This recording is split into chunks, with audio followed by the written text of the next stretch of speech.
কখনো যদি মনে হয় জীবনে সব কিছু ভেঙে পড়েছে, সব কিছু শেষ হয়ে যাচ্ছে, তখন বুঝবেন যে দেবাদিদেব মহাদেব তার কাজ শুরু করে দিয়েছেন।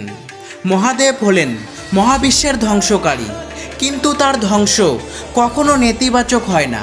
একটি পুরানো জরাজীর্ণ বাড়ি যেমন না ভেঙে একটি বিশাল প্রাসাদ তৈরি করা যায় না, তেমনি ভগবান শিব নতুন কিছু তৈরি করার আগে পুরানো এবং অকেজো জিনিস সরিয়ে ফেলেন। কখনো কখনো মনে হবে ঈশ্বর আর আপনার কথা শুনছেন না, আপনার ডাকে সাড়া দিচ্ছেন না, কিন্তু বাস্তবে মহাদেব আপনাকে শুদ্ধ করছেন, আপনার আত্মাকে কোনো মহৎ কিছুর জন্য প্রস্তুত করছেন।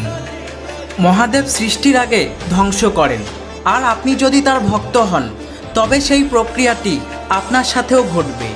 যে মানুষ, সম্পর্ক বা পরিস্থিতিগুলো আপনার থেকে দূরে সরে যাচ্ছে, সেগুলো আপনার ভবিষ্যতের জন্য কেবল একটি মানসিক বা আধ্যাত্মিক বোঝা ছিল।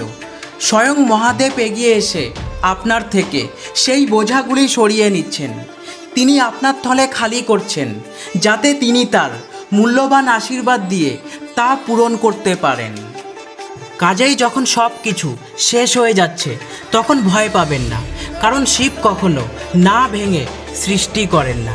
তিনি আপনার থেকে যা কিছু কেড়ে নিচ্ছেন, তার চাইতেও বেশি কিছু আপনাকে দিতে চলেছেন, যা আপনার কল্পনারও বাইরে। কাজেই যখনই আপনার মন খারাপ হবে, অন্ধকার আপনাকে ঘিরে ধরবে, তখন শুধু চোখ বন্ধ করে বলে উঠুন, হর হর মহাদেব।